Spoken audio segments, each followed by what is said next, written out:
SBY bakal jadi presiden lagi. Jokowi kalah di pemilu 2024 jika wacana 3 periode terus bergulir. Mengenai isu penundaan pemilu 2024, Presiden Joko Widodo didorong untuk kembali menyatakan sikapnya di depan publik terkait wacana perpanjangan masa jabatan presiden hingga 3 periode. Sebagian pihak curiga pemerintah punya andil memobilisasi elit politik untuk kembali meramaikan isu ini. Untuk mengakhiri tudingan itu, peneliti indikator politik Indonesia Bawono Kumoro mengatakan Jokowi harus kembali tampil ke publik untuk menegaskan sikap yang menolak isu tersebut. 10 tahun saya jadi presiden, bagian dari saudara mengikuti, bahkan kerap memberitakan, menyiarkan. Sepanjang 10 tahun, unjuk rasa ada terus. Mulai dari yang kecil, menengah maupun yang besar. Dan setiap unjuk rasa, apalagi dilakukan di depan istana, selalu saya utus staf khusus saya, staf pribadi saya, tolong dicatat apa temanya, apa tuntutannya. Barangkali ada yang perlu kita jadikan masukan, umpan balik, dan pertimbangan untuk mengambil. Pertemuan para petinggi Partai Gerindra dan PDI Perjuangan di Diponegoro, Jakarta Pusat memperkuat sinyalemen duet Jokowi-Prabowo bakal terjadi di pemilu presiden tahun 2024 mendatang. Wakil Ketua Umum Partai Persatuan Pembangunan (PPP) Arsul Sani melihat apabila duet tersebut benar-benar terjadi bukan tidak mungkin SBY dan Yusuf Kala JK akan kembali maju bertarung lagi di Pilpres 2024. Hingga saat ini, wacana penundaan pemilu dan perpanjangan masa jabatan presiden masih terus bergulir. Meskipun Presiden Jokowi sudah mengatakan dengan resmi bahwa dirinya menolak penundaan pemilu dan perpanjangan masa jabatan presiden. Lembaga Institut Riset Indonesia (INSIS) melakukan survei terkait wacana penundaan pemilu dan perpanjangan masa jabatan presiden. Jika wacana perpanjangan masa jabatan presiden benar-benar direalisasikan, maka Presiden ke-6 Susilo Bambang Yudhoyono (SBY) berpeluang kembali ikut serta dalam kontestasi pemilihan presiden Pilpres 2024. Peneliti senior INSIS, Dian Permata mengatakan peluang SBY kembali mencalonkan diri muncul karena wacana perpanjangan masa jabatan presiden 3 periode masih terus bergulir dan belum di-stop. Jika wacana itu tidak di-stop dan lolos ke MPR, maka secara otomatis tiket Presiden SBY yang sudah di-expired akan hidup lagi. Soal apakah SBY mau menggunakan itu soal lain, kata Dian melalui keterangan resminya yang dikutip pada Senin 18 April 2022. Dian menilai amandemen UUD 1945 untuk mengubah masa jabatan presiden masih terbuka lebar.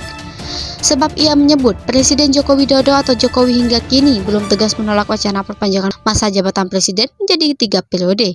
Hal ini dapat dilihat masih wirawirinya isu tersebut. Karenanya, sepanjang tiada ketegasan dari Jokowi, maka isu yang akan tetap bergulir, kata Dian. Selain itu, dia melanjutkan, dalam hasil survei lembaganya, nama SBY mendapatkan angka yang terbilang tinggi di Jawa Barat untuk elektabilitas calon presiden. Dia menyebut SBY mendapatkan elektabilitas sebesar 10,09%, di bawah Prabowo Subianto yang dipilih masyarakat Jawa Barat sebesar 22,05%. Baru setelah SBY ada nama Jokowi setelah elektabilitas yang hanya menyentuh angka 6,14% untuk dipilih kembali. Selanjutnya ada nama Muhaimin Iskandar yang mendapat angka 0,91%, sementara responden yang belum memutuskan untuk menjawab dan rahasia sebanyak 66,82%. Dalam simulasi jika terjadi amandemen soal klausul tersebut, jabatan 3 periode, nama SBY disandingkan dengan peserta capres lainnya, maka angka SBY terbilang tinggi, ujar Dian. Mengapa tinggi? Karena posisi SBY saat ini tidur, alias tidak running campaign for presiden. Beda dengan nama capres lainnya yang memang ada real kompres capres 2024. Adapun survei INSIS tersebut dilakukan pada 24 hingga 29 Maret 2022. Survei ini menggunakan multi-stage random sampling dan wawancara tatap muka.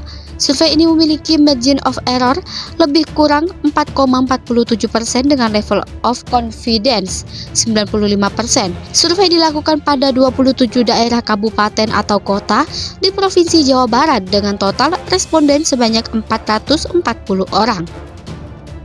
Isu Presiden Jokowi 3 periode diduga digerakkan secara terstruktur oleh rezim penguasa. Para menteri pembantu presiden diduga melakukan berbagai upaya untuk memuluskan presiden 3 periode. Dengan sumber daya yang dipunyai, diduga kuat mereka telah menggerakkan lembaga survei dan media tertentu menggalang opini. Dari sembunyi-sembunyi dan malu-malu, kucing sampai terang-terangan tidak tahu malu, kata mantan Menteri Keuangan RI, Fuad Bawazir pada Senin 4 April. Namun beragam cara yang dilakukan penguasa untuk melanggengkan Presiden Jokowi sejauh ini tidak disambut baik oleh rakyat. Rakyat bergeming tidak terpengaruh. Rakyat memegang semangat reformasi Presiden maksimal 2 periode tugas Fuad. Jika diteruskan isu Presiden Jokowi 3 periode hanya bikin makin karuh rakyat vs pemerintah. Pihaknya mengurai terjadi konflik of interest yang kasar. Pihaknya mengurai terjadi konflik of interest yang kasat mata merugikan negara dengan adanya isu penundaan pemilu dan atau perpanjangan masa jabatan presiden. Banyak kebijakannya dan aturan garis undang-undang beraroma untuk kepentingan sang menteri sekaligus pengusaha dan konco-konconya. Mereka belum puas berburu keuntungan dan masih perlu waktu atau perpanjangan jabatan, begitulah katanya. Fuad menganalisa, ada perubahan isu dari presiden 3 periode menjadi penundaan pemilu. Sebab bila dipaksakan, Jokowi tidak akan dipilih rakyat jika memaksakan 3 periode.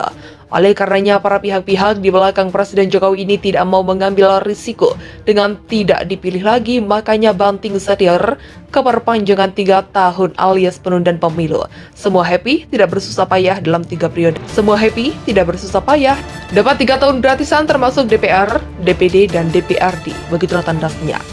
Dapatkan warta harian terbaru lainnya dengan mengikuti portal berita Jawa News dan akun Instagram Jawa News. Ketua Umum Partai Demokrat Agus Harimurti Yudhoyono dan AHY mengancam wacana perpanjangan jabatan presiden juga periode di masa pemerintahan Joko Widodo atau Jokowi saat ini. Wacana soal penundaan pemilu dan juga perpanjangan jabatan presiden 3 periode itu kami nilai sebagai bentuk nyata pemufakatan jahat, kata AHY di Yogyakarta Rabu tang 6 April 2022.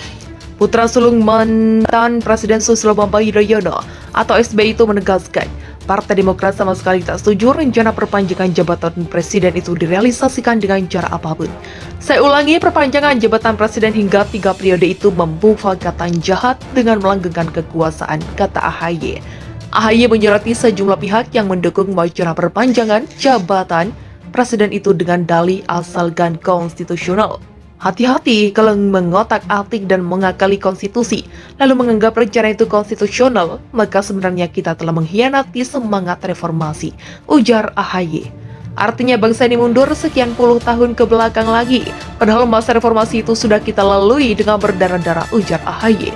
Reformasi 1998, AHY melanjutkan. Menjadi momen bersejarah ketika Indonesia akhirnya berhasil mengoreksi perjalanan bangsa yang sudah terlalu jauh membiarkan kejadian pelanggengan kekuasaan yang dilakukan Orde Baru. Pelanggengan kekuasaan era Orde Baru itu diikuti berbagai praktik-praktik KKN, korupsi, kolusi, dan nepotisme, kata dia. Peraktivis 1998 dan masyarakat saat itu memilih resiko turun ke jalan untuk menciptakan gelombang reformasi yang besar demi menumpangkan kekuasaan yang terus dilanggengkan selama 32 tahun itu. Gelombang reformasi saat itu menjadi pengingat bahwa sesuatu kekuasaan yang berlebihan yang tak akan check and balance-nya maka akan merugikan negeri ini. Begitulah ujarnya. AHY tak memungkiri memang kekuasaan itu menggoda, namun ia minta jangan sampai pelanggengan kekuasaan itu terjadi lagi dengan dalih apapun. Tidak ada diterima akal sehat ketika ingin memperpanjang kekuasaan tapi tanpa melihat umum. Negara mana yang seperti itu? Indonesia negara demokratis, begitulah kata dia.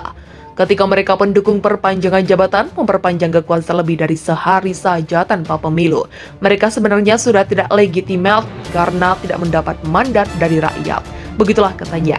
AHY melanjutkan, sangat berbahaya ketika masyarakat dikelabui dengan cara yang dicari-cari dan alasan tak masuk akal soal perpanjangan jabatan presiden itu. Misalnya saja alasan perpanjangan jabatan itu dimaksudkan dalam amandemen.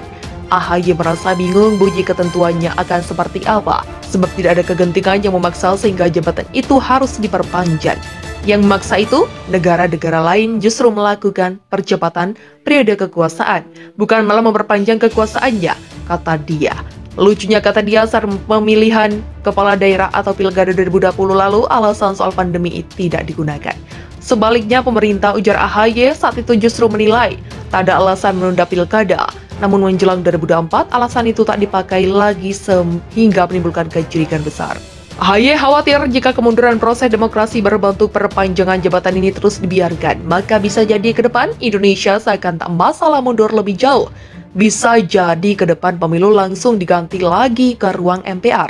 Lalu berikutnya, kita makin mundur dengan mengangkat presiden seumur hidup. Begitulah ujarnya. Sebelumnya Presiden Joko Widodo atau Jokowi menegur menterinya yang getol menyuarakan perpanjangan masa jabatan presiden menjadi 3 periode serta penundaan pemilu 2024. Jokowi menyampaikan hal tersebut dalam sidang kabinet paripurna yang dihadiri oleh seluruh menteri hingga kepala lembaga di Istana Negara Selasa 5 April 2022. Jangan sampai ada lagi yang menyuarakan mengenai penundaan perpanjangan masa jabatan presiden, ujar Jokowi dalam pengantar pembuka sidang kabinet yang ditayangkan ulang di YouTube Sekretaris Presiden kalau ada kegentingan.